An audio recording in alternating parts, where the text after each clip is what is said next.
Hello കൂട്ടുകാരെ, ഞാൻ വീണ്ടും വന്നിട്ടുണ്ട്. അപ്പം മിനിങ്ങാന്ന് കണ്ട വീഡിയോയുടെ ബാലൻസാണ്. അപ്പോൾ എല്ലാവരും കണ്ട് സപ്പോർട്ടൊക്കെ ചെയ്യൂ. അപ്പോൾ തേങ്ങാപ്പാലൊക്കെ ചേർത്ത് നമ്മൾ കൊഴുക്കട്ടയെ നല്ല അടിപൊളിയായിട്ട് മാറ്റി വെച്ചിട്ടുണ്ട്.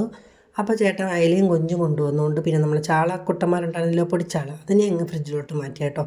അപ്പോൾ അയല കണ്ടപ്പം വിചാരിച്ച് എന്നാൽ പിന്നെ അയല കറി വെക്കാം. പിന്നെ കൊഞ്ച് പിന്നെ ഫ്രിഡ്ജിൽ വെച്ചിരുന്നിട്ട് നമ്മൾ ഉപയോഗിക്കുമ്പോഴേ എന്തോ ഒരു സ്മെല്ല് പോലെ എനിക്ക് ഫീൽ ചെയ്തിട്ടുണ്ട്. അതുകൊണ്ട് പിന്നെ 5-6 കൊഞ്ചേ ഉള്ളായിരുന്നു. ഞാൻ പറഞ്ഞു നമുക്കത് പെട്ടെന്ന് പച്ചക്കറി വെച്ചാൽ രാത്രി ചപ്പാത്തിക്കുള്ള കറി ആവുമല്ലോ. അങ്ങനെ നമ്മൾ അയലയും കൊഞ്ചും ഒക്കെ ഒന്ന് തിരിച്ചു വെച്ചു. കാരണം അതിയിട്ട് വെട്ടാൻ പാടല്ലേ. 5-6 കൊഞ്ചേ ഉള്ളെങ്കിലും നമ്മൾ അയലയുടെ കൂടിട്ട് വെട്ടുമ്പോൾ ഉള്ളതും കൂടെ കിട്ടാതാവും. അങ്ങനെ അത് ഇങ്ങനെ തിരിച്ചു വെച്ചപ്പോൾ തോനെ അയല ഉണ്ടായിരുന്നു കേട്ടോ. 100 രൂപയ്ക്ക് വാങ്ങിച്ചതായിരുന്നു. വലിയ അയലയില്ല, മീഡിയം അയല.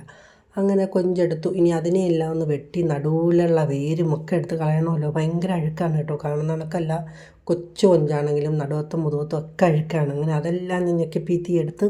ചേട്ടൻ ഇതൊന്നും വെട്ടാൻ ഭയങ്കര പാടാണ് കേട്ടോ. ചേട്ടന് ഇങ്ങനെ കൊഞ്ച് തൊലി ഇതൊന്നും വലിയ പാടാണ്. അതൊന്നും അത്ര വെട്ടുന്ന ആൾക്ക് വലിയ താല്പര്യമൊന്നുമില്ല. അതിൻ്റെ ഇടയ്ക്ക് ചേട്ടൻ നമ്മൾ തേങ്ങാ തിരുമ്മലും മുള്ളി പൊളിക്കണം. ചേട്ടൻ ഞാൻ പറഞ്ഞില്ലേ, ഞങ്ങൾ ഒരുമിച്ചാണ് ജോലികളൊക്കെ ചെയ്യുന്നത്. അത് വലിയൊരു കാര്യമാണ് കേട്ടോ. അപ്പം രണ്ടുപേരെയും വയ്യായികയും ഒരേ രീതിയിൽ പോകും കേട്ടോ. പറ്റുന്ന സഹായം അങ്ങോട്ടും ഇങ്ങോട്ടും ചെയ്യുകയാണെന്നുണ്ടെങ്കിൽ അങ്ങനെ നമ്മുടെ ജോലികൾ ഇങ്ങനെ നടന്നുകൊണ്ടിരിക്കുന്നു. ഞങ്ങളെ വീട്ടിൽ പിന്നെ രാത്രിയാണല്ലോ ജോലി മൊത്തം. അങ്ങനെ ഇതിനകത്ത് മാങ്ങയും മുരിങ്ങയ്ക്കും തക്കാളിയൊക്കെ വാരിയിട്ട് കൊടുത്ത് നമ്മൾ കൊഞ്ച് കറിക്കുള്ള അരപ്പാണ് കേട്ടോ തയ്യാറാക്കുന്നത്.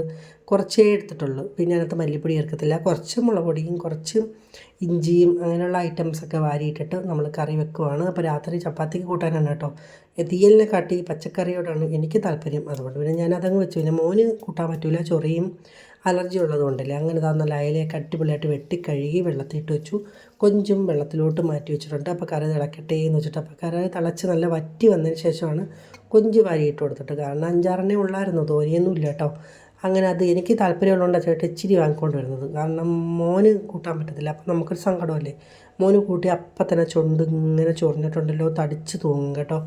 അപ്പോഴാണ് നമ്മൾ അയലക്കറി മാങ്ങയും മുരിങ്ങയ്ക്കയും എല്ലാം തട്ടിയിട്ട് തക്കാളിയും പച്ചമുളകൊക്കെ ഇട്ട് കൊടുത്ത് അതിനെ ഒന്ന് വേവിക്കാൻ വെച്ചു. അതും പച്ചക്കറി തന്നെയാണ് വെക്കുന്നത്. ഇപ്പോൾ കുറച്ച് ദിവസം കൂടെ പച്ചക്കറിയാണ് താല്പര്യം. പിന്നെ ഞാൻ അവിടെ എല്ലാം ഒന്ന് കഴുകി, നമ്മളെ വിനാഗിരി ഉണ്ടല്ലോ, വിനാഗിരി ഇട്ട് ഒന്ന് കഴുകിയിടും കേട്ടോ. അല്ലെങ്കിൽ പിന്നെ മീനിൻ്റെ മണം എത്ര ആക്കിയാലും പോകില്ല. കൊഞ്ച് വെട്ടിയത് കൊണ്ട് തന്നെ ഞാൻ പിന്നെ തറയും ഒന്ന് കഴുകിയിട്ടു. എന്നിട്ട് വേണം ഇനി പോയി കുളിക്കാൻ കേട്ടോ. മീൻ വെട്ടിയാൽ എനിക്ക് പിന്നെ അപ്പം തന്നെ കുളിക്കണം. അങ്ങനെ തറ കഴുകാൻ നിന്നു. അപ്പം മകളില്ല, പഠിത്തമൊക്കെ ആയതുകൊണ്ട് പിന്നെ അങ്ങനെ ശല്യം ചെയ്തില്ല കേട്ടോ. ചേട്ടനാണ് പിന്നെ വീഡിയോ ഒക്കെ എടുക്കുന്നത്. ചേട്ടൻ പിന്നെ എന്തെങ്കിലുമൊക്കെ എടുത്തൊക്കെ വെക്കും. ചേട്ടന് ഭയങ്കര പാടാണ് കേട്ടോ ക്യാമറ പിടിക്കാനൊക്കെ. അങ്ങനെ നമ്മളെ കറി നല്ല അടിപൊളിയായിട്ട് റെഡിയായിട്ട് വന്നിട്ടുണ്ട്. ഇനി അതിനെ ഒന്ന് വറ്റിച്ചെടുക്കണം കേട്ടോ. കടുവറുക്കലൊക്കെ രാവിലെ ചെയ്യത്തുള്ളൂ. ഇത് പിന്നെ അങ്ങനെ തന്നെ വെക്കാനാണ്.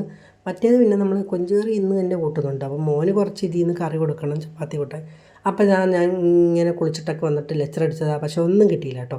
അതുകൊണ്ട് പിന്നെ ഞാൻ വോയിസ് കൊടുത്തത്. പിന്നെ ഇപ്പോൾ ചേട്ടൻ കുറച്ച് താലീസ് വാങ്ങിച്ചുകൊണ്ട് വന്നു. അല്ല, വിക്സ് മുട്ടായി, പണ്ട് നമ്മൾ താലീസ് എന്നൊക്കെ അല്ലേ പറയുന്നത്. അങ്ങനെ അത് കുറച്ച് കഴിച്ച്. കാരണം വെച്ചാൽ തൊണ്ട വയ്യല്ലോ. മോളപ്പോഴത്തേക്ക് ഒന്ന് ചപ്പാത്തി ചടപടാ ചുടാൻ തുടങ്ങി. ഇനിയിപ്പം കറി കൂട്ടി എല്ലാവർക്കും ചപ്പാത്തി കൊടുക്കണം.